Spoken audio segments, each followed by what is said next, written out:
লুটপাট করার স্লোগান। 7ই মার্চের ভাষণের শেষ শব্দটি ছিল নাকি পাকিস্তান জিন্দাবাদ। তাহলে আমরা আজকে এই স্বাধীন বাংলাদেশে বলতে চাই, বাংলাদেশ জিন্দাবাদ, বাংলাদেশ জিন্দাবাদ, এটাই আমাদের জাতীয় স্লোগান। 1 ইঞ্চি জমি নিয়ে কেউ যদি ছিনিমিনি খেলার চেষ্টা করে তাদের জায়গা এই বাংলাদেশের মাটিতে হবে না ইনশাআল্লাহ।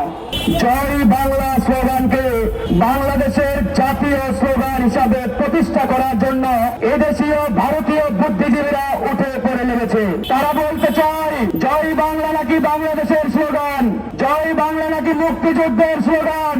আর আমরা বলি জয় বাংলা বাংলাদেশের স্লোগান নয়, জয় বাংলা খুনি হাসিনার ধর্ষণের স্লোগান, জয় বাংলা ভোট চোরের স্লোগান, জয় বাংলা টাকা পাচারের স্লোগান, জয় বাংলা বাংলাদেশকে লুটপাট করার স্লোগান। ছাত্রলীগের সন্ত্রাসীরা সেই বিশ্বজিৎকে যখন কুপিয়ে কুপিয়ে হত্যা করা হয়েছিল, তারা যখন তাকে কুপিয়ে কুপিয়ে মেরে ফেলছিল, তখন বাংলাদেশের এই তথাকথিত বুদ্ধিজীবীরা কোথায় ছিলেন? আমরা যদি প্রশ্ন করি, জাহাঙ্গীরনগরের সেই সেঞ্চুরি মানিক যখন জয় বাংলা স্লোগান দিয়ে আমার মা বোনদের উপরে ঝাঁপিয়ে পড়তেন, তখন এই তথাকথিত বুদ্ধিজীবীরা কোথায় ছিলেন? 7ই মার্চের ভাষণের শেষ শব্দটি ছিল নাকি পাকিস্তান জিন্দাবাদ, যেটি বাংলাদেশের কোন দলিল দস্তাবেজে আর খুঁজে পাওয়া যায় নাই।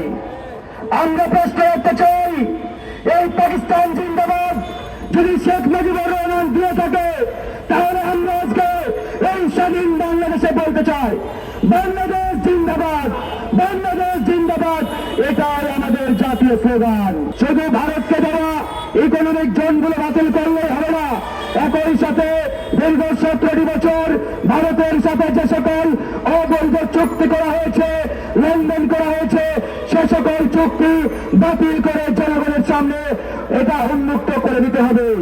আমরা দেখতে চাই এই 56,000 বর্গ মাইলের কোন কোন এলাকা খুনি হাসিনা ভারতকে নিঃশর্তভাবে হস্তান্তর করেছে। আমরা সে সকল চুক্তি জানতে চাই, দেখতে চাই, এবং তার বিরুদ্ধে আমাদের যে লড়াই, এই লড়াই চলবে বন্ধুগণ। আমাদের বক্তব্য পানির মতো পরিষ্কার, এই 56,000 বর্গ মাইলের প্রত্যেকটি ইঞ্চি ইঞ্চি জায়গা এদেশের জনগণের, আমাদের আবু সাহিবদের, নির্মুখদের। সুতরাং 1 ইঞ্চি জমি নিয়ে কেউ যদি ছিনিমিনি খেলার চেষ্টা করে তাদের জায়গা এই বাংলাদেশের মাটিতে হবে না ইনশাআল্লাহ।